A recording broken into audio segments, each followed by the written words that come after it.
Good morning, everyone, and welcome to the new Moynihan Train Hall.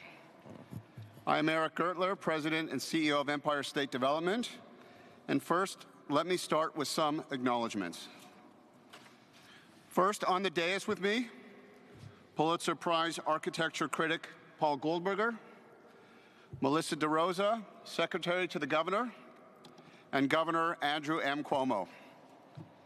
From Amtrak, Tony Kosha, Chairman, William Flynn, CEO, Stephen Gardner, President. From the MTA, Jana Lieber, Chief Development Officer, Phil Eng, President, Long Island Railroad. From the Port Authority, Rick Cotton, Executive Director, and my colleagues at ESD, Howard Zemsky, ESD Chair Emeritus, Steve Cohen, ESD Chair, and instrumental on this project, Douglas Carr, Executive Director, Moynihan Station Development Corporation, and Holly Light, Executive Vice President for Real Estate at ESD. So I want to go back to earlier this year. On January 6th, well before many of us had even heard of the word COVID, I sat with many others and listened to the governor proclaim in his speech at Abney, and I quote, "We're going to open the new Moynihan Train Hall in the Farley Post Office in December 2020, and it's going to be stunning. It is going to be world class." Well, I ask you to look around. I think we can all agree that this train hall embodies the governor's vision and is a testament to his leadership on this project. And I can assure you that in January, this train hall did not look anything like it does today. Moreover, it is on budget and on schedule, despite the many unforeseen challenges that we've had in the past year. And yet still, it is just one piece of a much larger vision that the governor has laid out. A decade ago, before Governor Cuomo took office, Penn Station was a monument to inaction. Today, we welcome you to the present. Moynihan Train Hall, which the governor announced in his 2016 State of the State speech, now completed. All LIRR and Amtrak trains will now be serviced by 9 platforms and 17 tracks accessible from the main train hall. And with a direct connection to the 8th Avenue subway, and for the first time, direct access to the train station from 9th Avenue, it will be a true transit hub. 255,000 square feet and a 50% expansion in total concourse space as compared to Penn. More platform circulation, stairs, 11 escalators, 7 elevators will make for a more efficient experience for riders. State-of-the-art wayfinding through dozens of LED and LCD displays, free Wi-Fi, dedicated lounges, and 700,000 square feet of new commercial, retail, and dining space will all make for a more comfortable experience for all riders. 3 permanent installations by artists Stan Douglas, Elm Green and Dragset, and Kehinde Wiley, commissioned by Empire State Development in partnership with the Public Art Fund, are as beautiful and as ambitious as the train hall itself. An Art Deco-inspired clock that evokes the Farley building itself with its distinctive corners. A great train hall needs a great centerpiece. And a 92-foot-high skylight with over an acre of glass. This sets a precedent for sustainable, large-scale adaptive reuse transportation projects, innovative public-private partnership, state-of-the-art technology featuring passenger and public information and guidance. It created over 5,000 construction jobs. But Governor Cuomo has a broader vision, more improvements, and better service for New Yorkers and passengers coming into and out of the region. Today, we also announced the completion of the East End Gateway entrance at 33rd Street and 7th Avenue, providing access to the Long Island Railroad Concourse, and which will open for public use on New Year's Eve. Today, the Penn Station entrance on 34th Street is the only direct way to enter the LIRR level, and the concourse and its existing egress facilities are highly congested. At its peak, more than triple the daily foot traffic it was built for. By creating this new entrance at 33rd Street and 7th Avenue, we will double customer access and egressing capacity to the LIRR level, relieving congestion and the serious safety concerns it creates, all while creating an iconic new point on our map. Let's meet at the LIRR entrance, people will say. And so for that, congrats to Jana Lieber and the MTA team. Opening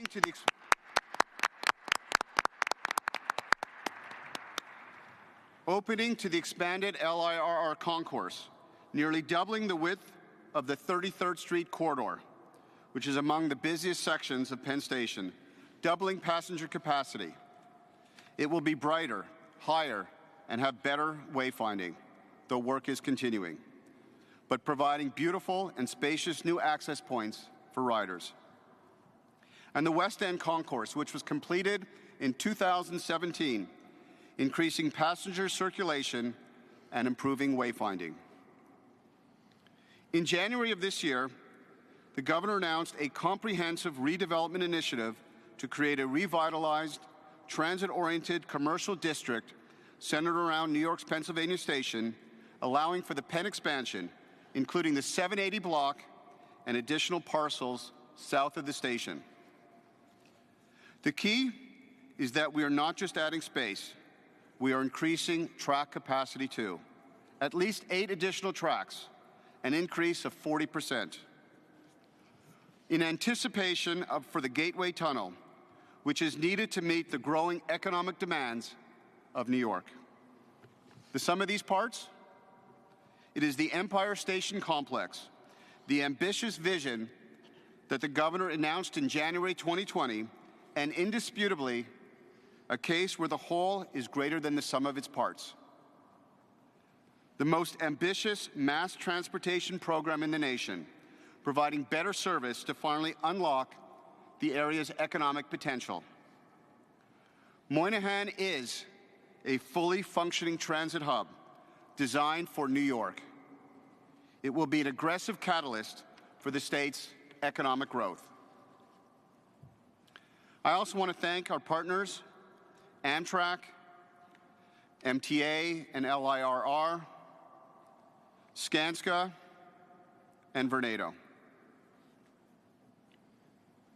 Now, while I have the privilege today to share with you today's opening of this magnificent train hall, I also sit here as a link between the Governor's vision and tremendous leadership on this project and the countless members of the state's and ESD's teams who have labored for years on this train hall, particularly one individual whose spirit is present today, and that person is Michael Evans.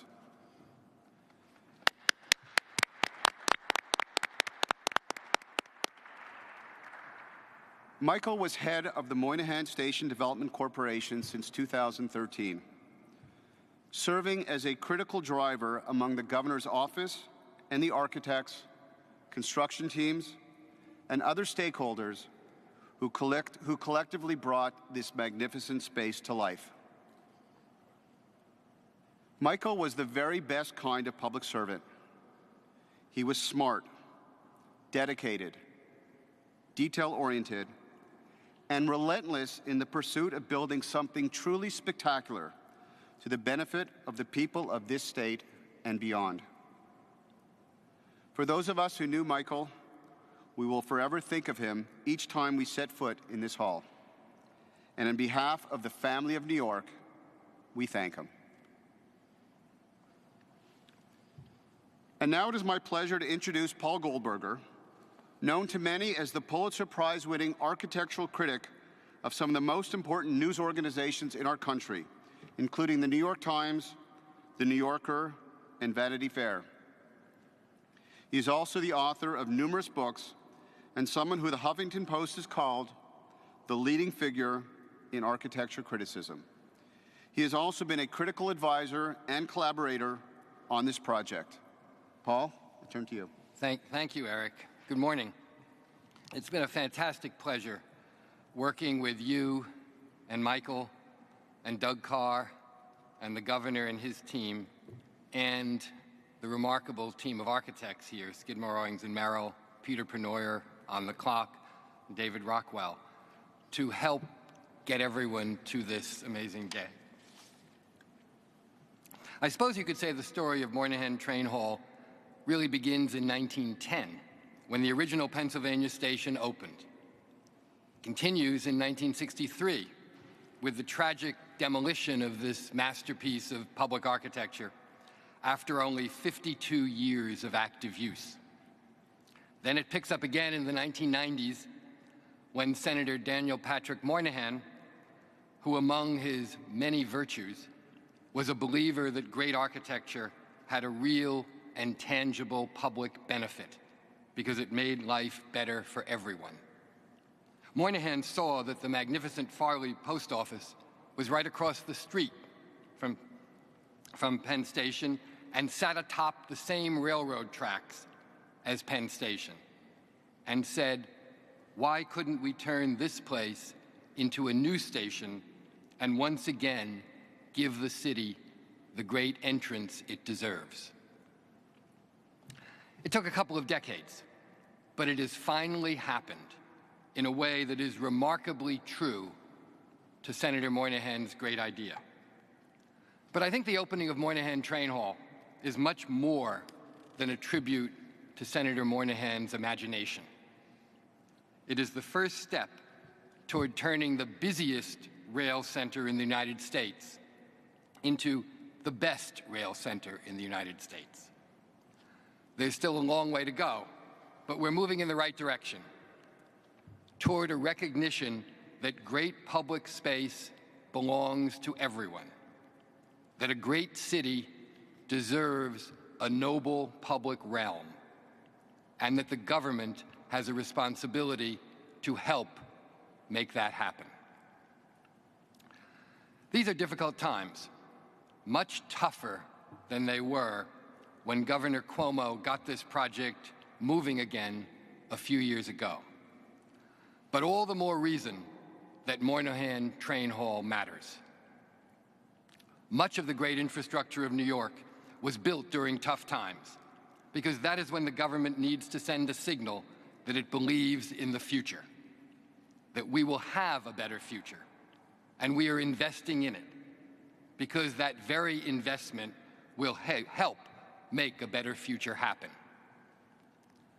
We travel every day across bridges and through tunnels and along subway tracks that were built in difficult times because other generations invested for us.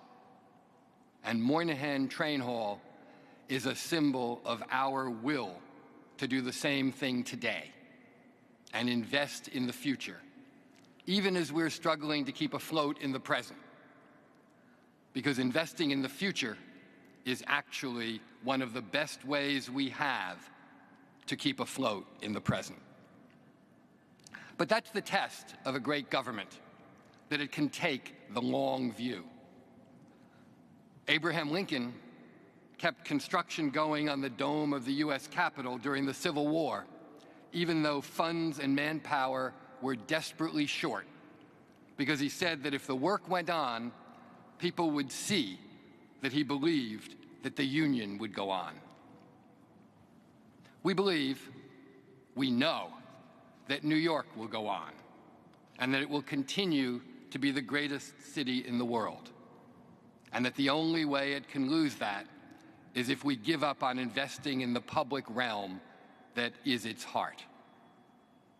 In a time that has too often elevated or favored the private realm over the public one, Governor Andrew Cuomo has been a steadfast believer in the role of government to make great public places that belong to all of us, places that lighten the pressures of daily life that bring a lift to the spirit and elevate the lives of everyone who passes through them. Governor Cuomo, like Daniel Patrick Moynihan before him, understands what architecture can do for the spirit and for the soul of a place. And he has managed to make this project happen, not only to give New York a better front door, but to give it a better future. It's now my pleasure to introduce to you Governor Andrew Cuomo. Thank you, Governor Cuomo. Thank you. Thank you. Thank you very much. How great is today, huh? How different, but how great. First to Paul Goldberger. Thank you, Paul, for those kind words, and thank you for all your help on this project. Paul Goldberger is a true New York asset, and on this project, his talents have been brought to help all New Yorkers. Let's give Paul a round of applause. The whole team at Empire State Development, Eric Gertler, who's done a fantastic job. We have our Chairman Emeritus, Howard Zemsky. Let's give him a big round of applause. Steve Cohen, our Chairman. Les Fine, who's the great counsel, and Michael Evans, who really put his heart and soul into this project. Let's give them all a round of applause. The MTA team that is redefining everything we thought we knew about the MTA. They're making things happen. They're getting it done faster and better. The new entrance that you will see is just really magnificent. Jano Lieber, God bless you and thank you. And Phil Eng, head of the Long Island Railroad, thank you for your talent. Our partners here, Vornado, who are running the retail space. I want to thank them very much. Amtrak and Tony Kosha is here. Amtrak really made things happen and made things happen quickly. And a large part of that goes to leadership, as I know as well as anyone. Tony Kosha, thank you very much. Thank you. To my team who actually does the work, because someone has to do the work, Melissa DeRosa, Rick Cotton, who now runs the Port Authority, but was in my office and really brought this project back to life. I want to thank him very much. And Kelly Cummings, who keeps our trains running on time, pardon the pun. Let's give them a round of applause. And to Maura Moynihan, daughter of our great and beloved Senator Moynihan, it's a pleasure to be with you, Maura. Thank you so much. I hope you find pride in today as we honor your father and his vision. Today would be a special accomplishment on any day, but it's extraordinary today. Senator Moynihan, I had the good fortune to work with directly when I went down to the federal government. And I worked with him on a number of occasions. He was a man of true vision. He was not limited by a governmental view or a bureaucratic view or a practical view. He really envisioned what could be and set his sights on that. Yes, this was a magnificent building, underutilized as a post office, and this was actually the sorting room for the post office. This is where they sorted mail. The great skylight was not just a beautiful piece of architecture. It brought the light into the building so they could see the mail and read the envelopes and do the sorting. And Senator Moynihan said, what a beautiful statement, what a beautiful piece of architecture. How do we use that for the public? The details had to catch up to his vision. But God bless Senator Moynihan and the vision he brought to New York. This is a work of art in a way we don't build anymore. It's almost too ambitious. It's almost too beautiful. It's almost too breathtaking to think that we could do this. Can we really do this? Can we rebuild that skylight? Can we bring this building back to the magnificence that the generations before us envisioned and actually materialized. There were many doubters who said it was too bold, it was too audacious.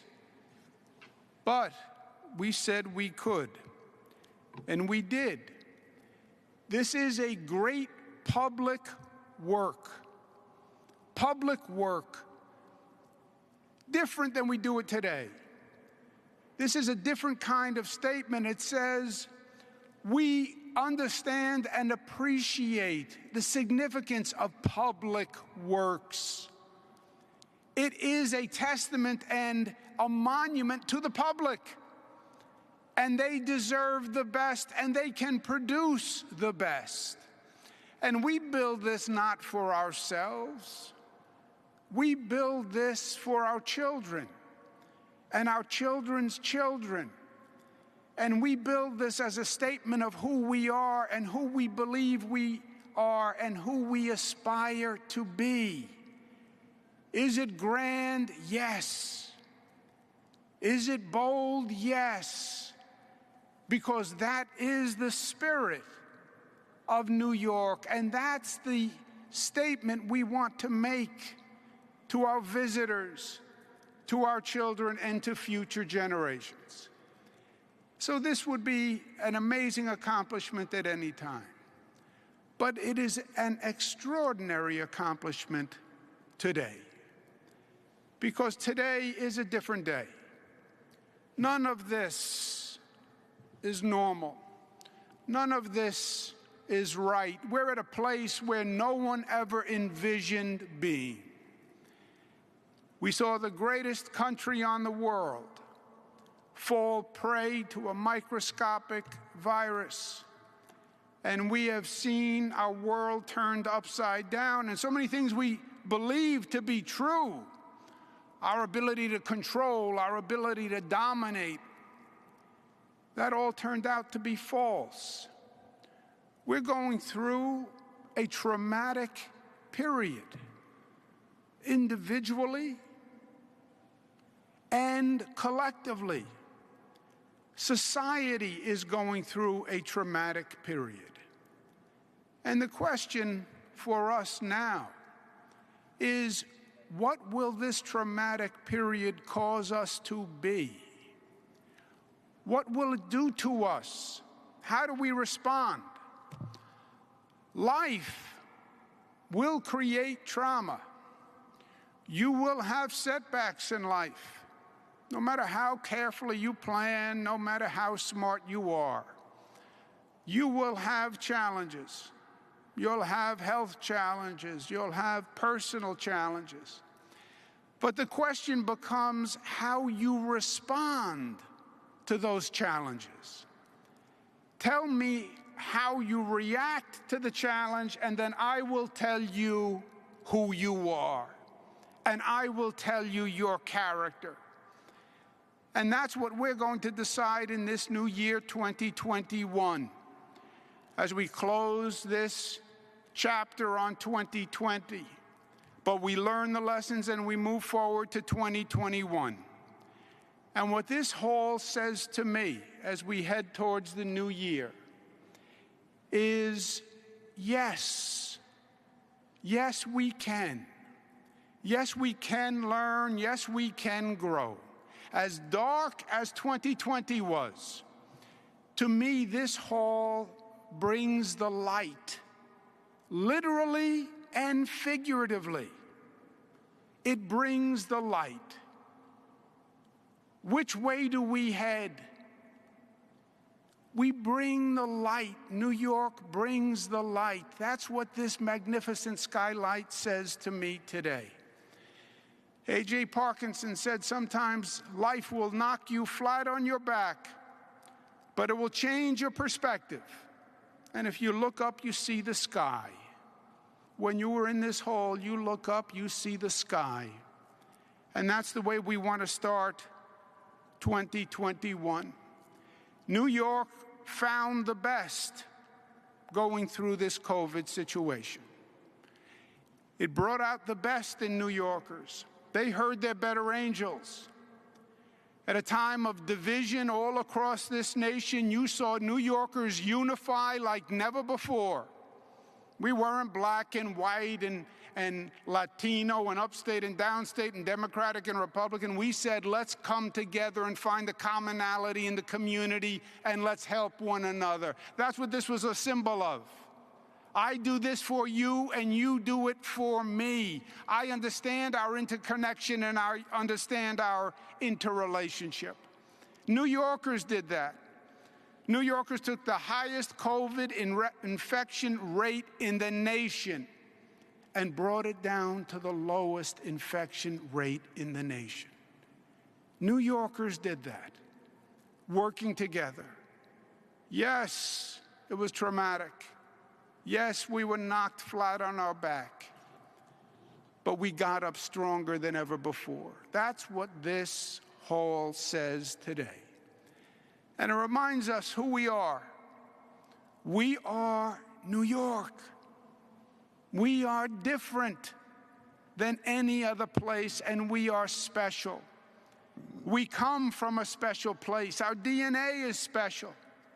We came from risk takers, from ambition, from daring. We came from the entrepreneurial spirit. We were born from people who left where they were and crossed great oceans just to come here for opportunity. And they made the greatest state in the nation out of nothing. That's who we are in our genetics. That's our DNA. That's our core. That's our essence. So of course we can. We showed the nation how to deal with a common enemy. We showed them what unity can do. And now we're going to step forward in 2021. Are we going to go back to where we were in January 2020? No. Life is not about going back. Life is about going forward. Life is about learning and being stronger and getting up and pulling yourself up and pulling together and making the best of the place, making the best that we can be. And that's going to be 2021 for New York. I believe we're going to be the stronger for it. I believe we've learned from it. I believe there's more connection between New Yorkers than there's ever been. And this hall says we can do it. We don't accept mediocrity. We're tired of hearing why we can't do something.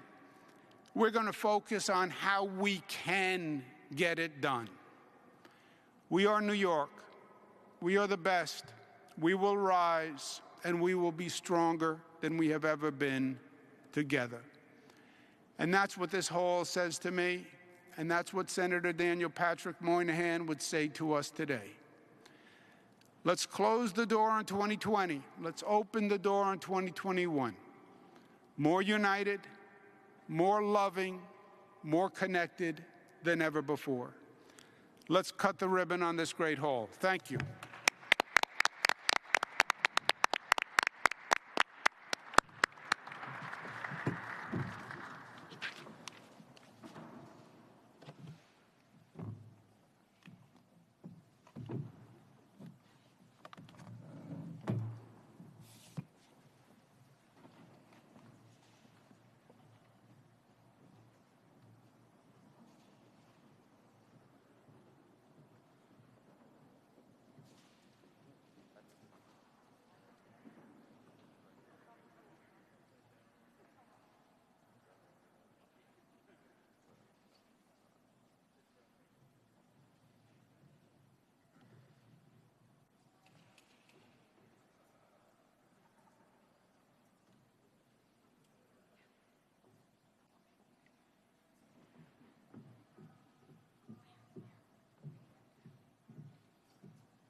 Ladies and gentlemen, that concludes today's program. We now encourage you to participate in a detailed tour of the Moynihan Train Hall led by Eric Gertler and Douglas Carr of Empire State Development. Please meet them at the 33rd Street and 8th Avenue entrance area. Thank you for attending and have a happy new year.